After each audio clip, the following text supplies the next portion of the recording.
नमस्कार दोस्तों, मैं हूं हर्षित चावला और आप देख रहे हैं कंपटीशन हब की इंडियन पॉलिटी लेक्चर सीरीज। दोस्तों, इस सब पूरी लेक्चर सीरीज में हम कॉन्स्टिट्यूशन को बहुत ही डिटेल पढ़ेंगे। एक एक आर्टिकल को बहुत अच्छे से मैं डिटेल में अलग अलग वीडियो बना के आपको एक्सप्लेन करूंगा। लेकिन दोस्तों, कॉन्स्टिट्यूशन हमें सिर्फ दो चीज़ों की जानकारी देता है कि एक फर्स्ट कि स्टेट की फॉर्मेशन कैसे होएगी, एक राज्य मतलब बनेगा कैसे, और वो राज्य चलेगा कैसे, कौन कौन से रूल्स एंड रेगुलेशंस वो फॉलो करेगा, इसके बारे में डिटेल जानकारी दे रखी है। ठीक है, ये बात समझना जरूरी है कि एक स्टेट की फॉर्मेशन कैसे होती है, एक स्टेट चलता कैसे है। मैं एग्जाम्पल में बात करूं तो इंडिया की बात करते हैं। कॉन्स्टिट्यूशन हमें क्या बताता है कि इंडिया का निर्माण कैसे हुआ है, इंडिया की फॉर्मेशन कैसे हुई है, और इंडिया कौन कौन से रूल्स एंड रेगुलेशंस को फॉलो करता है। ठीक है दोस्तों, ये समझना जरूरी है। लेकिन इसको समझने से पहले हमें ये तो समझना पड़ेगा ना कि स्टेट क्या होती है ना। पहले हम ये समझेंगे कि स्टेट क्या होती है, बाद में हम ये देखेंगे कि स्टेट की फॉर्मेशन कैसे होती है, स्टेट कौन कौन से रूल्स एंड रेगुलेशंस फॉलो करता है। इंडियन कॉन्स्टिट्यूशन को पढ़ने से पहले हमें इस शब्द को समझना ही पड़ेगा, बिकॉज पूरा का पूरा कॉन्स्टिट्यूशन हमें यही बताता है कि इस कौन कौन से रूल्स एंड रेगुलेशन एक राज्य को फॉलो करने चाहिए। लेकिन राज्य क्या होता है, स्टेट क्या होता है, ये समझना बहुत ही ज़्यादा ज़रूरी है। इसको पहले अगर समझेंगे तो कॉन्स्टिट्यूशन की जो खूबसूरती है, जो उसका आनंद है, आप बहुत अच्छे से ले सकते हो। तो सबसे पहले आज हम इस वीडियो में ये जो शब्द है, ये जो टर्म है स्टेट, इसकी गहराइयों में जाने की कोशिश करेंगे। तो चलिए शुरू करते हैं। सबसे पहले हम पढ़ेंगे स्टेट। देखो दोस्तों, स्टेट क्या है? स्टेट एक समूह है, एक एसोसिएशन है। किसका? चार इंस्टीट्यूशंस का। स्टेट चार इंस्टीट्यूशन का समूह है। चार इंस्टीट्यूशंस मिलके, चार इंस्टीट्यूशन मतलब संस्थान, चार इंस्टीट्यूशंस मिलके क्या बनाते हैं? हमारा स्टेट। अगर इन चारों में से कोई एक को भी मैं निकाल दूं तो स्टेट नहीं बनेगा। ये चार इंस्टीट्यूशंस हैं कौन से? तो सबसे पहले स्टेट क्या है? स्टेट एक समूह है और ये एसोसिएशन है, और ये एसोसिएशन चार इंस्टीट्यूशन से मिलके बना है। कौन कौन सी? सबसे पहले सॉवरनिटी, उसके बाद government, third population, fourth territory.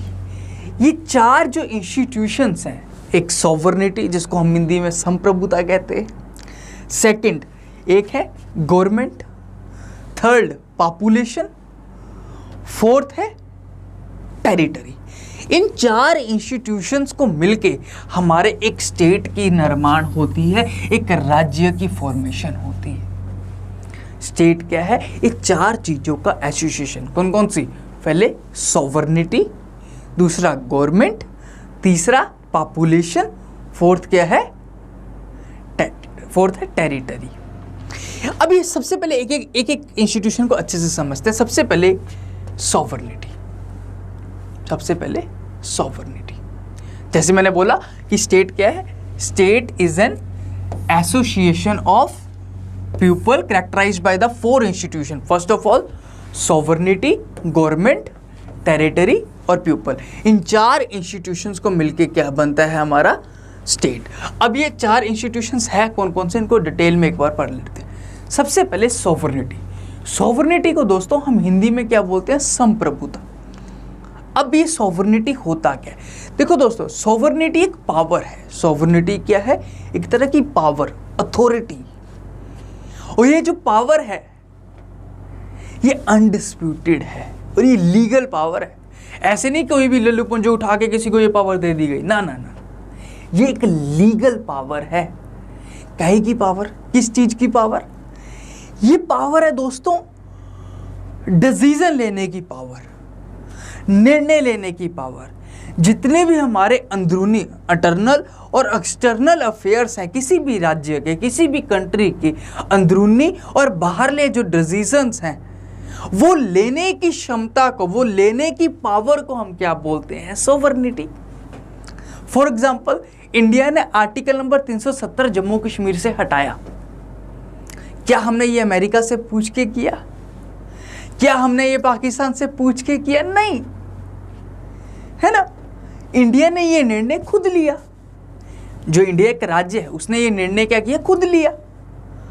इसका मतलब इंडिया के पास सोवरेन पावर है। सोवरेन पावर क्या होती है? पावर टू टेक डिसीजन, निर्णय लेने की पावर या डिसीजन मेकिंग पावर। समझ रहे हो? सोवरेनिटी क्या होती है? Decision making power. हमारे देश में डिसीजन कौन लेता है? गवर्नमेंट लेती है। तो गवर्नमेंट के पास हमने क्या दे रखी है? अपनी सोवरेनिटी पावर। इंडिया की एक सोवरेनिटी पावर है। उस सोवरेनिटी पावर को हमने किसको दे रखा है? गवर्नमेंट को। अब ये गवर्नमेंट क्या करती है? इस सोवरेनिटी पावर को यूज करके हमारे लिए एक अच्छा इन्वायरमेंट, एक प्रोग्रेसिव इन्वायरमेंट देने की कोशिश करती है। तो सोवरेनिटी क्या होती है? Power to take decision and authority to take decision, निर्णय लेने की क्षमता। जैसे मैं पढ़ा के बताता हूं आपको, एक बार पढ़ लेते हैं यहां से भी। It is an undisputed legal authority. जैसे मैंने आपको बताया ना, इसमें कोई विवाद नहीं है, ये अनडिस्प्यूटेड है। अमेरिका ये क्लेम नहीं कर सकता आपने आर्टिकल 370 क्यों हटाया। कोई डिस्प्यूटेड नहीं है भाई, हम अपना डिसीजन खुद ले सकते हैं। पाकिस्तान को बताने की जरूरत नहीं है कि हमें जम्मू कश्मीर में क्या करना है क्या नहीं करना।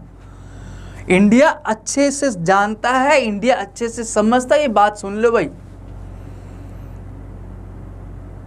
2 टाइम की रोटी खाने के लिए तुम्हारी जीडीपी पास पैसे नहीं है और तुम बात करते हो, अपने पापा को सिखाते हो कि कौन कैसे डिसीजन लेते हैं। बेटा बेटा ही रहता है, बाप बाप ही रहता है। बाप को नहीं सिखाते कि क्या करना है क्या नहीं करना है। ठीक है जी। तो सॉवरेनिटी क्या है? एक तरह की अनडिस्प्यूटेड लीगल, ये देखो, ये शब्द को समझो, लीगल। ये जो हमारे इंडिया में हम जो सॉवरेन पावर है, डिसीजन मेकिंग पावर, एक लीगल सोर्स से आती है। ऐसा नहीं है कि कोई भी डिसीजन लेता है हमारे देश में। जैसे मैं ले लूं, मैं बोलूं कि ऐसा करते हैं, बीबीएमबी या बाकी जो जितनी भी सरकारी कंपनी है इनको प्राइवेटाइज कर देते हैं। मैंने ये निर्णय ले लिया, क्या मेरे कहने पे ये निर्णय हो जाएगा? ना ना ना ना ना। ये जो इंडिया की सॉवरेन पावर है ना, ये एक लीगल सोर्स से आती है। इसका एक स्रोत है, इसका एक सोर्स है। बता सकते हो कौन? कमेंट में बताओ। हाँ जी, ऑनलाइन वाले कमेंट में बताओ, आप भी बताओ। ये जो लीगल सोर्स है ये आता है उसके हमारे देश के कॉन्स्टिट्यूशन से। ये आता है हमारे देश के कॉन्स्टिट्यूशन से। हमारे देश का संविधान हमें एक सोवरेन पावर देने की कोशिश करता है। सोवरेन पावर क्या है? जैसे मैंने आपको पहले बताया, एक पावर टू टेक डिसीजन, निर्णय लेने की क्षमता। तो पढ़ते हैं, it is the undisputed legal authority. Authority मतलब पावर। किस चीज की? ये हमने किसको दे रखी है? लोगों को। लोगों को, ताकि लोगों को दे रखी है ताकि वो अपने निर्णय ले सके। लेकिन इंडिया में हमने ना ये पावर लोगों को नहीं दे रखी है डायरेक्टली। हमने ये पावर किसको दे रखी है? गवर्नमेंट को। अब गवर्नमेंट को कौन चिंता है? लोग। तो इनडायरेक्टली डायरेक्टली पावर किसके पास चल जाती है? लोगों के पास। तो मैं आई थिंक ये आपको समझ में आ गया होगा। सॉवरेन पावर क्या होती है, सॉवरेनिटी क्या होती है। सॉवरेनिटी एक इंस्टीट्यूशन है। ये इंस्टीट्यूशन हमें ये पावर देता है कि इंडिया अपने या कोई भी राज्य निर्णय ले सकता है, डिसीजन ले सकता है अपने अंदरूनी और बाहरली चीज़ों से, जो भी उसके इंटरनल और एक्सटर्नल अफेयर्स हैं। नेक्स्ट कीजिए। नेक्स्ट है गवर्नमेंट। अब इस चीज़ को भी समझिए। हमने अपने देश की पावर ना, जो भी सॉवरेन पावर है, डिसीजन लेने की पावर है। एग्जाम्पल में बात करते हैं। फॉर एग्जाम्पल मैंने आपके घर पे ना एक रामू एक इंडिया का एक नागरिक है। रामू के घर पे हमने लगाना है पानी वाला नलका। क्या लगाना है? पानी वाला नलका। प्रधानमंत्री जल जीवन मिशन जो भी है ना, जल जीवन मिशन, उसके तहत हमने एक नलका लगाना है, एक टैप वाटर लगाना है। अब उसका घर पंजाब में है, अब उसके घर में देखो उस चीज को समझो, उसके घर में टैप वाटर लगना चाहिए या नहीं लगना चाहिए, इसकी डिसीजन कौन लेता है? ऐसे तो नहीं है कि सारे लोग इकट्ठे होते हैं रामलीला मैदान में दिल्ली में, सब लोग हरियाणा वाले भी आएंगे, थोड़ा बहुत हुक्का हक्का लेके, राजस्थान वाले भी आएंगे, वो नीचे से तमिलनाडु वाले भी आएंगे। देखो भाई आना तो पड़ेगा ना, रामू के घर पे नलके लगाना है, इतना बड़ा सवाल, इतना बड़ा क्वेश्चन, इतना बड़ा डिसीजन लेना है हमने कि एक बंदे के घर पे हमने टैप वाटर लगाना है। सारे लोग इकट्ठे होंगे दिल्ली में रामलीला मैदान में, फिर वो डिसीजन लेंगे, फिर वो वोट डालेंगे कि क्या रामू के घर में नलका लगना चाहिए। कैसे होता है? नहीं, हमारे देश में डिसीजन मेकिंग पावर तो है, लेकिन जनता के पास नहीं है जी। डायरेक्टली जनता के पास हमने सॉवरेनिटी पावर नहीं दी है। हमने क्या किया, एक गवर्नमेंट की फॉर्मेशन की, हमने क्या किया, एक गवर्नमेंट टाइप का एक इंस्टीट्यूशन बनाया। अभी होता क्या, इस चीज को समझो। गवर्नमेंट, अब गवर्नमेंट को हिंदी में क्या बोलते हैं? सरकार। आप मेरे को कमेंट बॉक्स में बताइए, और आप सब भी, कि गवर्नमेंट क्या होती है? कि आपके शहर में जो आपका वार्ड है उसका एमसी गवर्नमेंट है? क्या आपके गांव में जो पंच सरपंच है क्या वो सरकार है? क्या आपके राज्य के मुख्यमंत्री साहब, चीफ मिनिस्टर साहब क्या सरकार है? या हमारे आदरणीय, हमारे प्यारे प्रधानमंत्री क्या नरेंद्र मोदी जी सरकार है? सरकार कौन है? किसको आप सरकार की कैटेगरी में रखोगे? ये बड़ा सवाल है जी। अब हमें क्यों जानना है कि सरकार कौन है? देखो हमने सॉवरेनिटी पावर किसको दे रखी है? सरकार को। तो हमें सरकार को पढ़ना तो बहुत जरूरी है ना जी। और बिना गवर्नमेंट के स्टेट की फॉर्मेशन तो हो नहीं सकती। तो गवर्नमेंट है क्या? गवर्नमेंट देखो, कोई एक इंस्टीट्यूशन को हम गवर्नमेंट नहीं बोलेंगे। अकेले प्रधानमंत्री जी गवर्नमेंट नहीं है। आजकल वैसे कड़वा सच है कि हमारे देश में आज भी था, इंदिरा गांधी जी के समय में भी है, था इंदिरा गांधी जी के समय भी था और आज भी है, कि प्रधानमंत्री ये समझ के बैठ जाते हैं कि हम ही सरकार हैं जी। वो फेडरलिज्म के ढांचे को भूल जाते हैं। जो संघवाद का ढांचा है उसको वो निगलेक्ट करना शुरू कर देते हैं। वो ये मानने लग जाते हैं कि हम ही सरकार हैं, केंद्र में हम हैं तो हम ही प्रधानमंत्री, हम ही मुख्यमंत्री हैं। ऐसे होता नहीं है सर। आप अभी थोड़ा ना इल्यूजन में हो। जनता ने ओवर पावर कर दिया है ना आपको, तो आप थोड़े अभी इल्यूजन में हो। आपका इल्यूजन दूर होगा। इस देश में किसी प्रधानमंत्री का इल्यूजन ज्यादा लंबे समय तक नहीं चला है। इतिहास गवाह है सर। इतिहास अपने आप को दोहराता है। History repeat itself sir. आप पे भी बारी आएगी, है ना? तो आप जो पहली बात तो फेडरलिज्म को डिक्लाइन करते हो, चलो कभी कभी फेडरलिज्म का झंडा उठाते हैं, लेकिन तब भी सेलेक्टिव फेडरलिज्म करते हैं। ये इंदिरा गांधी जी के समय में भी था। मैं ये नहीं कि मैं इस पार्टी को बोल रहा हूँ, ये इंदिरा गांधी जी के समय में भी था और आज भी है। हमारे प्रधानमंत्री जी सिलेक्टिव फेडरलिज्म करते हैं। अगर सेम सरकार है केंद्र और राज्य सरकार में, तब देख लियो प्रधानमंत्री ग्राम सड़क जैसी योजना भी आपको गांव-गांव में दिखेगी। वरना अगर राज्य में सरकार बदली तो आपकी स्कीमें वहां तक पेनिट्रेट नहीं कर पाती है। आप सिलेक्टिव हो जाते हो थोड़ा सा, है ना? सिलेक्टिव फेडरलिज्म स्टार्ट हो जाती है। एनीवे वो एक डिफरेंट टॉपिक है। गवर्नमेंट क्या होती है? अब मैं आज क्या बता रहा था, गवर्नमेंट क्या होती है। गवर्नमेंट देखो, किसी एक इंस्टीट्यूशन को हम गवर्नमेंट नहीं बोलेंगे। अकेले प्राइम मिनिस्टर जी गवर्नमेंट नहीं है, चीफ मिनिस्टर जी गवर्नमेंट नहीं है, गांव का सरपंच गवर्नमेंट नहीं है, अकेले में एमसी गवर्नमेंट नहीं है। ये सब मिलके आपस में क्या बनाते हैं? गवर्नमेंट। गांव के सरपंच से, पंच से लेके देश के प्रधानमंत्री तक मिलके क्या बनाते हैं इस देश में? सरकार, एक इंस्टीट्यूशन, दैट इज गवर्नमेंट। अब ये गवर्नमेंट क्या है? एक बहुत सारे इंस्टीट्यूशंस का मिलाप, बहुत सारे इंस्टीट्यूशन का समूह को हम क्या बोलेंगे? गवर्नमेंट। ठीक है जी, ओके। तो हमारे देश में हमने गवर्नमेंट को ये पावर दे रखी है डिसीजन लेने की कि रामू जैसे हजारों लोगों के घर में अपने विकास की गंगा को बहाना है डिसीजन लेके, है ना। तो हमारे देश में हमने डिसीजन मेकिंग पावर किसको दे रखी है? गवर्नमेंट को। समझ में आया दोस्तों? क्लियर? नेक्स्ट एक बहुत इंपॉर्टेंट इंस्टीट्यूशन है, एक बार इसको पढ़ लेते हैं जल्दी जल्दी में। ए सेट ऑफ इंस्टीट्यूशन। गवर्नमेंट क्या है? ए सेट ऑफ इंस्टीट्यूशन। जैसे मैंने आपको बताया, किसी एक इंस्टीट्यूशन को आप गवर्नमेंट नहीं बोल सकते, एक बहुत सारे इंस्टीट्यूशंस है। उन बहुत सारे इंस्टीट्यूशन में से क्या करते हैं इंडिविजुअल्स, एक एक व्यक्ति आके वो बैठता है उस इंस्टीट्यूशन में। जैसे प्राइम मिनिस्टर एक इंस्टीट्यूशन है, उस प्राइम मिनिस्टर इंस्टीट्यूशन में नरेंद्र दामोदर मोदी जी आके बैठे और इंस्टीट्यूशन को रन कर रहे हैं। That is what government. Clear है जी? आपको इस पूरे लेक्चर की जो नोट्स हैं, जो क्रिस्प नोट्स हैं, आपको वो लिंक डिस्क्रिप्शन में मिल जाएगा। हमारे जो टेलीग्राम चैनल है उस पर भी आपको ये PDF मिल जाएगी। ज़्यादा आप डिटेल जानकारी के लिए मुझे इंस्टाग्राम पे आप फॉलो कर सकते हो, वहाँ पे मैं आपको डिटेल में सारी जानकारी प्रोवाइड कर दूँगा।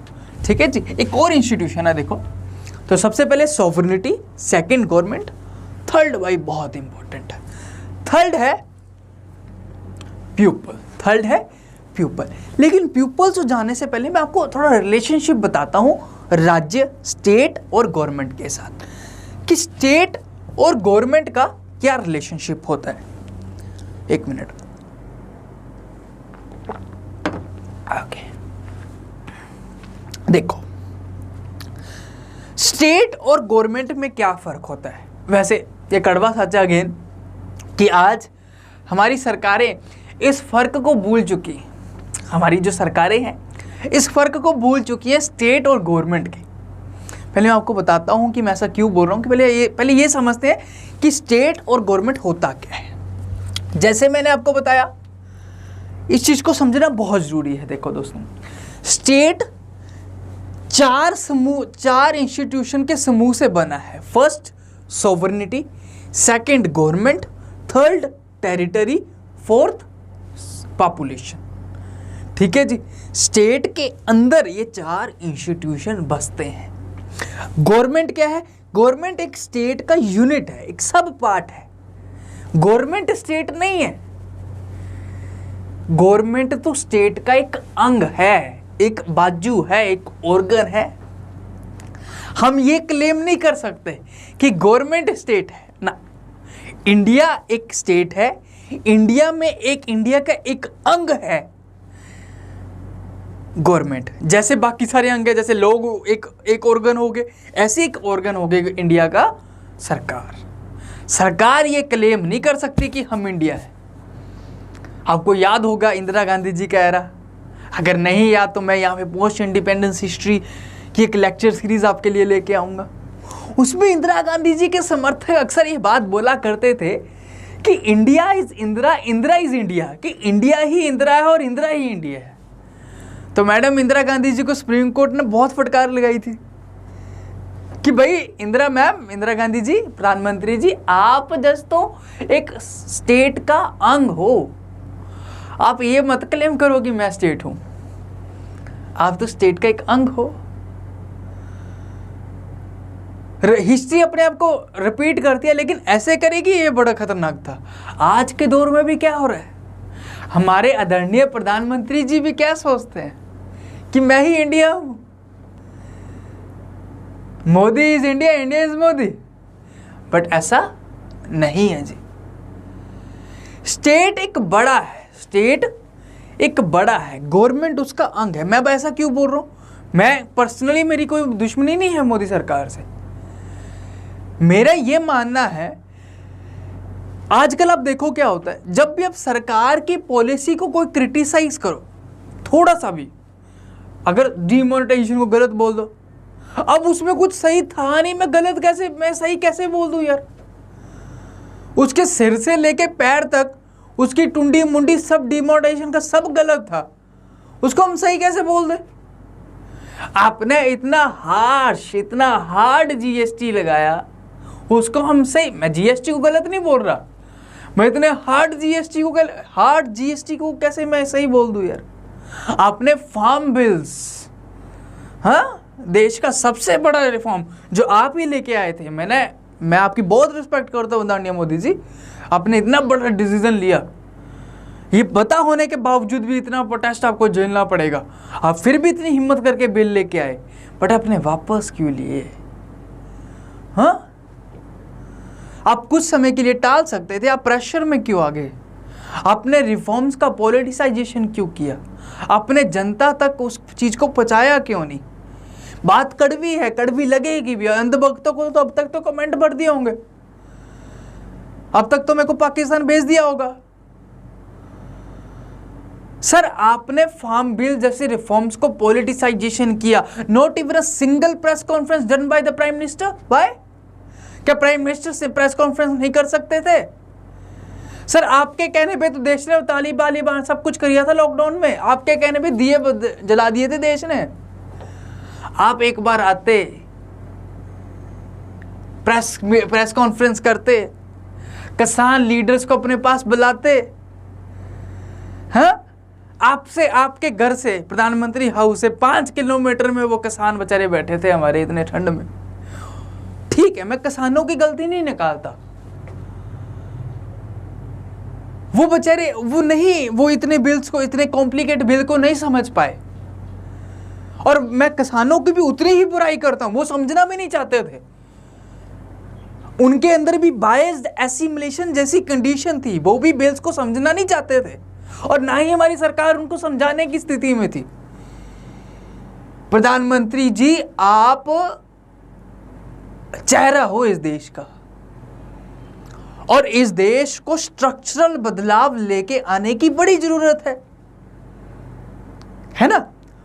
जब फार्म बिल्स, मैं जब बात कर रहा हूं ना, फार्म बिल्स जब लेके आए, आप वो समझाते हैं जनता को, एक प्रेस कॉन्फ्रेंस करते, पूरी जनता आपको समझती, सुनती, प्रधानमंत्री कुछ बोल रहे हैं, आप उस बिल्स के फायदे बताते।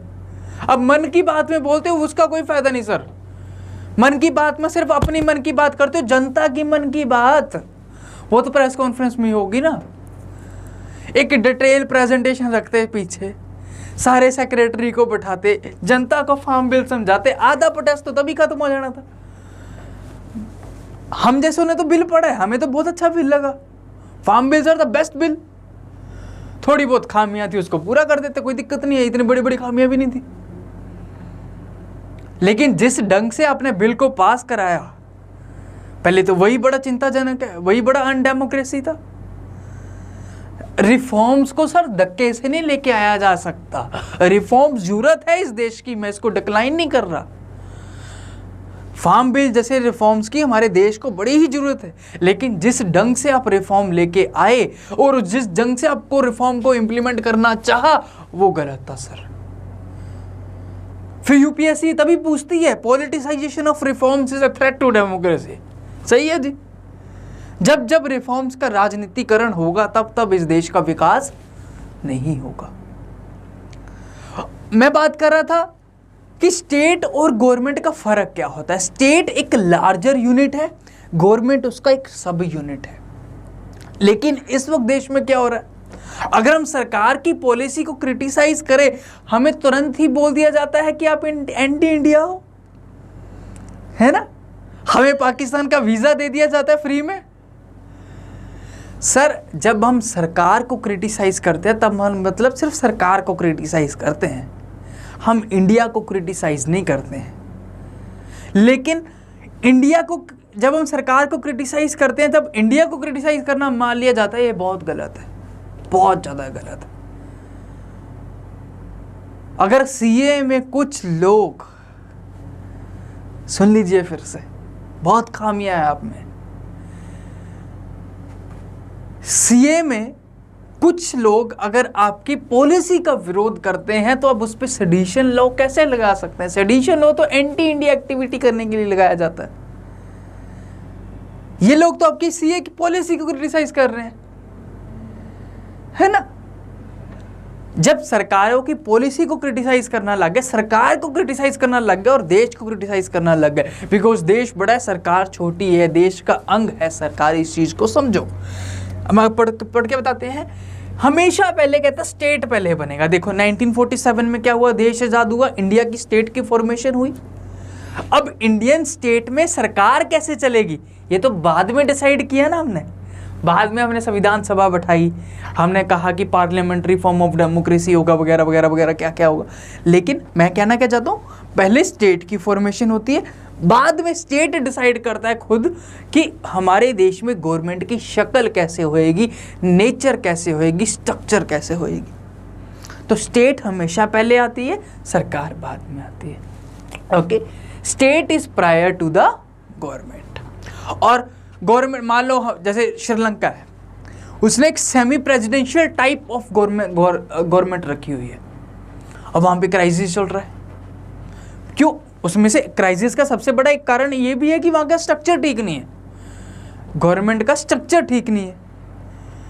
तो अब श्रीलंका अपने गवर्नमेंट स्ट्रक्चर में बदलाव लेके आ सकती है, लेकिन ये थोड़ा हो सकता है कि श्रीलंका के लोग ये डिसाइड करें कि अब हम श्रीलंका को ही खत्म कर देंगे, श्रीलंका के मैप ही बदल देंगे। ना ना ना ना, एक स्टेट को बदलना टफ है, एक स्टेट में बदलाव लेके आने बड़े टफ हैं जी, लेकिन स्टेट में जो सरकार होती है उसमें बदलाव लेके आया जा सकता है। तो it is easy to change in the structure of government rather than the state. Okay, समझ में आया? लास्ट लाइन देखो, ये बात भी मैंने बताया कि अगर हम स्टेट के खिलाफ कुछ गलत बोलते हैं, फॉर एग्जांपल मैं इंडिया के खिलाफ ही गलत बोलूं, कुछ लोग हैं इस मानसिकता के जो खाते हैं इस देश का है और गालियां भी इस देश को दे, तभी उनकी जो राजनीतिक जो रोटियां हैं या मुनाफे हैं, फायदे हैं, तभी पकते हैं इस देश को गलत। उनका सुबह से शुरू हो जाते हैं, सुबह 8 बजे शाम तक, उनका यही काम है एंटी इंडिया बोलना। अगर ऐसे कुछ लोग हैं जो इंडिया के खिलाफ बोलते हैं तो उसको हम क्या बोलते हैं? रेबेलियन, देशद्रोही, देश विरोधी। लेकिन अगर कुछ लोग सरकार को क्रिटिसाइज करते हैं वो लेजिटिमेट है जी, वो कानूनी सही है, हम कर सकते हैं सरकार को क्रिटिसाइज। अब मैं कर रहा हूं, मेरा क्या उखाड़ लिया? मैंने क्या गलत बोला सर? है ना, मैं सरकार को क्रिटिसाइज कर सकता हूं बिकॉज सरकार को मैंने ही चुना है, हमने ही चुना है ना, तो हम क्रिटिसाइज कर सकते हैं राज्य। लेकिन जब हम क्रिटिसाइज करेंगे इस चीज का ध्यान रखेंगे कि सरकारों को क्रिटिसाइज करते करते देश को क्रिटिसाइज ना कर दे। ये बात राहुल गांधी जी भी सीख ले। आप मोदी जी को क्रिटिसाइज कीजिए, जितना करना है कीजिए, आपका हक है, लेकिन लंदन में जाके या किसी बाहर कंट्री में जाके आप इतना ध्यान रखिए सरकार को क्रिटिसाइज करते करते इंडिया को क्रिटिसाइज मत कीजिए सर, है ना। ये जितने भी ओपो है, मैं नाम ले, मेरी गंदी आदत है, मैं नाम लेता हूँ, मेरे दिल में बात नहीं रखता, मैं जो है मुंह में बोल देता हूँ, ये गंदी आदत है बट क्या करूँ, सच ज़्यादा देर अंदर पेट में नहीं रखा जाता। तो मैं ओपोजिशन लीडर्स को भी ये बात बोलूँगा कि क्रिटिसाइज गवर्नमेंट जितना करना करो, आपका हक है, लेकिन सरकार को क्रिटिसाइज करते करते आप देश को क्रिटिसाइज मत करना। ओके, नेक्स्ट हमारा इंस्टीट्यूशन है पीपल। अब देखो पॉपुलेशन, जैसे मैंने बताया कि स्टेट 4 इंस्टीट्यूशन से मिलकर बनती है। एक सॉवरेनिटी, वो क्या है? Power to take decision. Second है गवर्नमेंट, ये भी हमने पढ़ लिया, सेट ऑफ इंस्टीट्यूशन। थर्ड क्या है? पॉपुलेशन। अब देखो पॉपुलेशन या पीपल 2 तरह के होते हैं। किसी भी देश में जो पॉपुलेशन है ना वो 2 तरह की हो सकती है दोस्तों, एक सिटीजन, एक सब्जेक्ट। एक सिटीजन, एक सब्जेक्ट। अब पॉपुलेशन 2 तरह की हो सकती है, एक सिटीजन, एक सब्जेक्ट। इन दोनों में फर्क क्या होता है? सिटीजन और सब्जेक्ट में फर्क क्या होता है? देखो दोस्तों, 2 तरह के सिस्टम होते हैं, एक तो लोकतंत्र, डेमोक्रेसी, इसका उल्टा मोनार्की। डेमोक्रेसी में क्या होता है? सरकार जनता द्वारा चुनित होती है, सरकार जनता द्वारा चुनित होती है, जनता द्वारा इलेक्टेड होती है। मोनार्की में क्या होता है? हेरिडेटरी होता है, राजे का बेटा ही राजा बनता है ना। तो डेमोक्रेसी में क्या होता है? इनडायरेक्टली ही सही या डायरेक्टली ही सही, दो तरह की डेमोक्रेसी होती है ना, आगे पढ़ेंगे, इनडायरेक्ट डेमोक्रेसी और डायरेक्ट डेमोक्रेसी। इनडायरेक्ट डेमोक्रेसी में जनता क्या करती है, अपना नुमाइंदा चुनती है, वो नुमाइंदा फर्दर, कोई भी एमएलए हो सकता है, एमपी हो सकता है, वो फर्दर आगे जाके डिसीजन लेता है। इन हेरिडेटरी कुछ भी नहीं होता, राजा ही सारे डिसीजन लेता है। तो डेमोक्रेसी में जब जनता डिसीजन ले सके, जनता चाहे डायरेक्टली चाहे इनडायरेक्टली, जो डिसीजन मेकिंग प्रोसेस है, निर्णय लेने का पूरी जो प्रक्रिया है, उसमें जब वो शामिल हो जाती है, जब कुछ लोग, आम लोग जब डिसीजन करते हैं, चाहे डायरेक्टली चाहे इनडायरेक्टली, तब उन लोगों को हम क्या कहते हैं, सिटीजन। तब उन लोगों को हम क्या कहते हैं, सिटीजन। लेकिन ये सिटीजन कहाँ होता है, सिर्फ डेमोक्रेटिक कंट्री लाइक इंडिया। अब कुछ लोग, जब मैं डेमोक्रेटिक बोलता हूँ इंडिया को, तब लोग हंसते हैं, हंसो मत, India is a democratic country, okay. Next, अब हेरिडिटरी में क्या होता है, मोनार्की में क्या होता है, राजे सारे डिसीजन लेते हैं, जनता पे तो जस्ट थोपा जाता है, डिसीजन वो खुद लेते हैं। रात को 8 बजे आके कि कल से 12, आज रात 12 बजे से क्या होता है, वो 500 और 1000 के note legal tender, decision monarchy में क्या होता है, वो खुद लेते हैं। बट जब वो डिसीजन खुद लेंगे तब उसको हम क्या बोलेंगे, जनता डिसीजन मेकिंग पावर में हिस्सा नहीं लेती। जब जनता डिसीजन मेकिंग पावर में हिस्सा नहीं लेती, उसको हम क्या बोलते हैं, जनता को सब्जेक्ट। जब आम जनता डिसीजन मेकिंग पावर में हिस्सा लेती है, उसको हम क्या बोलते हैं, सिटीजन। तो विदाउट पॉपुलेशन स्टेट का फॉर्मेशन नहीं हो सकती। ठीक है जी, ओके। एक और इंस्टीट्यूशन है जी, last and the most important, one of the most important, territory, जमीन। किसी भी राज्य को देख लो, each and every state has some well defined territory. हर एक राज्य की एक वेल डिफाइंड टेरिटरी होती है, जमीन होती है। अगर उसके पास जमीन ही नहीं है, वो टेरिटरी किस बात, वो राज्य किस बात का। जैसे खालिस्तान की बात करते हैं, मैं पंजाब में रहता हूँ, पंजाब की बात करता हूँ। खालिस्तान एक विचारधारा है, एक आइडिया है, एक अलग कंट्री बनाने का। अब खालिस्तान जो समर्थक हैं वो ये बात बोलते हैं कि हमारे पास पॉपुलेशन बहुत है जो इस विचारधारा को सपोर्ट करती है। ठीक है भी। अब ये जो आइडिया है, ये कहता है हमारे पास पॉपुलेशन है, हम सरकार बना लेंगे, है ना। तो फिर भी खालिस्तान बन क्यों नहीं पाता। खालिस्तान देखो दोस्तों इसलिए नहीं बन पाता बिकॉज उसके पास क्या नहीं है, उसके पास टेरिटरी नहीं है। और विदाउट टेरिटरी कोई स्टेट की फॉर्मेशन हो ही नहीं सकती, मुझे मतलब ही नहीं है जी, है ना। तो खालिस्तान कभी नहीं बन पाएगा जब तक उसके पास टेरिटरी नहीं होएगी।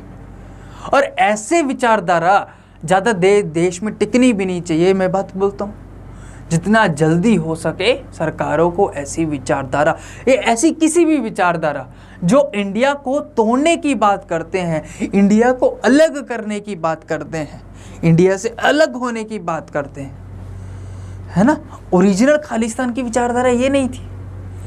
ये तो कुछ लोगों ने कट्टर, जो जिनको इनसे फायदा मिलेगा, वो लोग इस चीज़ को भड़काते हैं। आम सरदार, हमारा आम सिखिज्म कभी ये बात हमें नहीं सिखाता।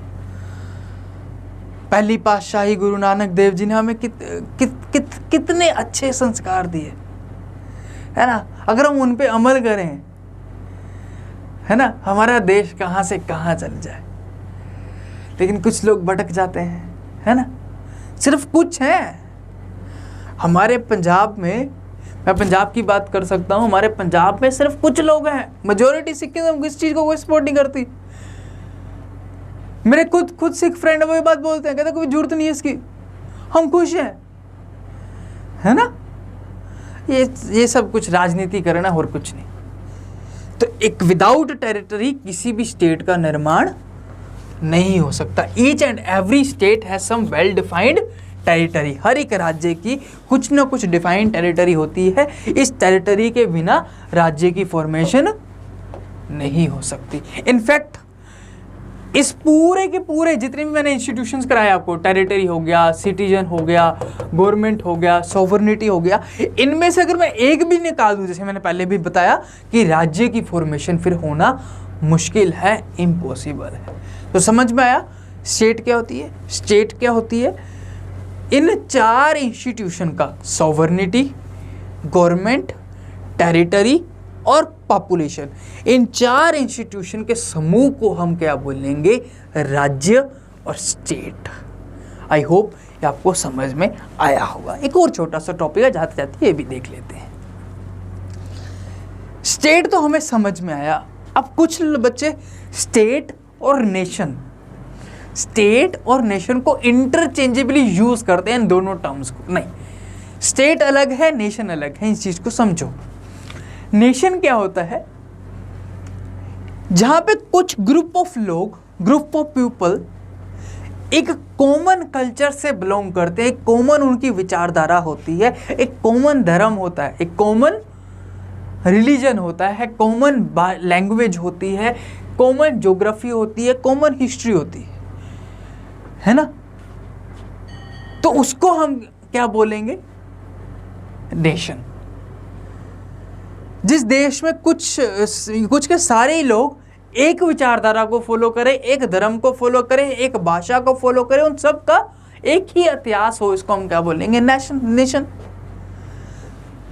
और नेशन एक तरह की फीलिंग है जी। नेशन एक तरह की ना भावना है कि हम एक हैं, हम एक सेंस है जी, एक सेंस ऑफ टुगेदरनेस की बात है नेशन। लेकिन अब कुछ लोग बोलते हैं कि भारत में नेशन नहीं है, भारत में ना हमें नेशनलिज्म को बढ़ावा देना है। नेशन समझ गए? नेशन क्या है? कुछ यहाँ पे जो लोग हैं जितने भी, इनका एक कॉमन कल्चर है, कॉमन हेरिटेज है, इसको हम क्या बोलेंगे? नेशन। जब इस नेशन पे लोगों पे बहुत ज्यादा प्यार होगा, है ना, इस नेशन से लोगों को प्यार होगा, तो इसको हम क्या बोलेंगे? नेशनलिज्म। इज्म मतलब विचारधारा, इज्म मतलब आइडियोलॉजी, इज्म मतलब आइडियोलॉजी, आइडियोलॉजी मतलब विचारधारा। ये विचारधारा, नेशनलिज्म एक विचारधारा है। ये विचारधारा क्या कहती है कि लोग अपने देश से लॉयल्टी रखें, थोड़ा सा प्यार रखें। देश मतलब नेशन, नेशन मतलब एक ऐसे ग्रुप ऑफ लोग जहाँ पे एक ही कल्चर से बिलोंग करते हों, एक ही भाषा बोलते हों। लेकिन ये जो ऑक्सफोर्ड की डेफिनेशन है ना, नेशन, ये जो डेफिनेशन है नेशन और नेशनलिज्म की, मेरे हिसाब से हमारे देश से नहीं सूट नहीं बैठती। हमारा जो नेशनलिज्म है ना, ये ऑक्सफोर्ड के नेशनलिज्म से मेल नहीं खाता है। आप इतिहास देखो इंडिया का, हमेशा से विविड रहा है। विविड मतलब थोड़ा डिफरेंट, वैरायटी है यहाँ पे, लोगों की, कल्चर की, भाषा की। हजारों तो भाषा, 3500 तो डायलेक्ट्स हैं इस देश में यार। 3-3, 4-4 धर्म ने, रिलीजन है, यस रिलीजन है, हमारे देश में जन्म लिया। जैनिज्म, बुद्धिज्म, हिंदुज्म, सिखिज्म, है 4-4 धर्म ने तो हमारे देश में जन्म लिया है भाई। कैसे एक धर्म हो सकता है? हमारा जो नेशनलिज्म है ना इंडिया का, वो ऑक्सफोर्ड की डेफिनेशन से मेल नहीं खाता, बिकॉज इंडिया का नेशनलिज्म एक सूत्र में बांधने की बात नहीं करता है सबको, जबरदस्ती, वो भी जबरदस्ती। आज की सरकारें क्या करती है? नेशनलिज्म को यूज करती हैं अपने पॉलिटिकल फायदे के लिए, वो गलत है। इंडिया का नेशनलिज्म ये नहीं है कि आप सबको एक ठोको एक चीज में। ऑक्सफोर्ड की डेफिनेशन क्या? एक ही भाषा होगी तब नेशनलिज्म होगा। इंडिया का नेशनलिज्म ऐसा नहीं है। इंडिया में जैन लोग कोई प्राकृत बोलता था, कोई संस्कृत बोलता था, कोई भाषा बोलता था, फिर भी इकट्ठे थे ना। लेकिन आज की सरकारें वे ऑक्सफोर्ड की डेफिनेशन को, नेशनलिज्म को सच मान के बैठी है। हिंदी बढ़ाओ, हिंदी प्रमोट करो, हिंदी। मैं खुद हिंदी बोलता हूं, लेकिन मैं इस बात का कट्टर समर्थक करता हूं कि तमिलनाडु में अगर कुछ लोग तमिल बोलना पसंद करते हैं तो उनकी रिस्पेक्ट करो, उनको जबरदस्ती हिंदी मत बुलवाओ, है ना। इस चीज का भी मैं बड़ा कट्टर समर्थक हूं। हाँ, अपनी भाषाओं को बढ़ावा देना है वो एक अलग बात है, लेकिन दूसरों की भाषा को दबा के अपनी भाषा को बढ़ावा देना ये गलत है ना। तो हमारी देश की नेशनलिज्म इससे नहीं ऑक्सफोर्ड की डेफिनेशन से मेल नहीं खाती, बिकॉज हमारा नेशनलिज्म क्या कहता है, हमारा नेशनलिज्म का जो बेस है वो प्लुरलिज्म है, वो विविडनेस है, वो वैरायटी है। हम सब लोग हम स्कूल में प्रेयर गाते थे ना, रंग भेद वेशभूषा चाहे अलग है फिर भी हम कैसे था, मैं थोड़ा कमेंट बॉक्स में बताओ क्या क्या था स्कूल में प्रेयर, वो थी रंग रूप वेश भाषा चाहे अलग है फिर भी हम इकट्ठे हैं। वो जो स्कूल की प्रेयर थी ना, वो था इंडिया का नेशनलिज्म। चाहे हमारे देश का रंग अलग है, चाहे भाषा अलग है, फिर भी हम एक हैं, उस भारत माता के चरणों में हैं। ये है हमारे देश का नेशनलिज्म। समझ में आया? ओके, एक और छोटा सा टॉपिक, अब ये बहुत इंपॉर्टेंट है। तो नेशन समझ में आया। स्टेट क्या है? स्टेट तो चार चीजों से मिलकर बंद। अब क्या एक बात ये हो सकता है कि एक स्टेट के अंदर क्या मल्टी नेशंस हो सकते हैं? क्या एक स्टेट के अंदर मल्टी नेशन हो सकते हैं? भाई जीता जाता एग्जांपल है इंडिया। पंजाब में अलग कल्चर अलग भाषा, तमिलनाडु में अलग कल्चर अलग भाषा, फिर इंडिया एक स्टेट है। एक इंडियन स्टेट के अंदर हजारों ही नेशन बसते हैं। अगर आप ध्यान से देखो ना, हमारे भारतवर्ष में शुरू से, आज नहीं, शुरू से ही हजारों नेशन बसते हैं। वो नेशन का भी एक नेशन है भारत माता है, एक नेशन का भी नेशन है भारत माता, जिसके अंदर सब इकट्ठे हो जाते हैं, डिस्पाइट चाहे उनका रिलीजन अलग है, भाषा अलग है, वो अलग बात है। तो एक कहता है एक स्टेट में एक से ज्यादा नेशन हो सकते हैं, यस। इसकी one of the best example है श्रीलंका। श्रीलंका में अगर आप ध्यान से देखोगे, श्रीलंका का मैप ये रहा, इसके नॉर्थ और नॉर्थ ईस्ट में हमारे तमिलनाडु से गए हुए, पता क्या था, अंग्रेजों ने, ब्रिटिश ने श्रीलंका में भी राज किया। अच्छा क्लाइमेट था, चाय कॉफ़ी उगाने के लिए अच्छा क्लाइमेट था, तो तमिलनाडु से लेबर उठाते गए श्रीलंका में छोड़ दिया। अब श्रीलंका में वो बस गए। जो श्रीलंका के नॉर्दर्न और ईस्टर्न हिस्सा है, नॉर्थ ईस्ट हिस्सा है, उस पे हमारे तमिल्स जाके बसने लगे। तो यहाँ पे कौन सी आबादी रहती है? तमिल्स की। लेकिन जो नेटिव लोग हैं, श्रीलंका के लोकल लोग हैं, वो सेंट्रल श्रीलंका और सदर्न श्रीलंका में रहते हैं। इनको हम क्या बोलते हैं? सिन्हालीज और तमिल्स, है ना। ये श्रीलंका में दो अलग अलग ग्रुप, इनकी अलग, तमिल्स की अलग भाषा है, सिन्हालीज की अलग भाषा है, तमिल्स का अलग रिलीजन है, सिन्हालीज का अलग रिलीजन है, फिर भी इकट्ठे रह रहे, है ना। तो एक स्टेट में एक से ज़्यादा नेशन हो सकते हैं। अब फिर लास्ट, नेशन स्टेट क्या होता है? नेशन स्टेट क्या होता है? एक ऐसा स्टेट जिसमें सब एक ही भाषा के, जिसमें सब एक ही भाषा, एक ही कल्चर, या एक सेंस ऑफ टुगेदरनेस हो, उसको हम क्या बोलेंगे? Nation state. समझ में आया? उसको हम क्या बोलेंगे? Nation state. तो इंडिया अभी नेशन स्टेट तो नहीं है, लेकिन इंडिया एक प्रोसेस में है नेशन स्टेट के, है ना। अभी हम उस रास्ते नेशन स्टेट की तरफ बढ़ रहे हैं। तो आई होप आज की क्लास में आपको समझ में आया होगा कि स्टेट का मतलब क्या होता है। आने वाले कुछ वीडियो में हम क्या बात करेंगे कि एक स्टेट की फॉर्मेशन कैसे होएगी और एक स्टेट को कौन कौन से रूल्स एंड रेगुलेशन को फॉलो करना चाहिए। स्टेट क्या होता है ये आपको आई होप आज की वीडियो में समझ आ गया होगा। Thank you so much. ज़्यादा से ज़्यादा वीडियो को शेयर कीजिए, लाइक कीजिए, सब्सक्राइब कीजिए। पूरा का पूरा यूपीएससी का स्टैटिक पोर्शन आपको इस चैनल पे मिलेगा complete. Thank you so much.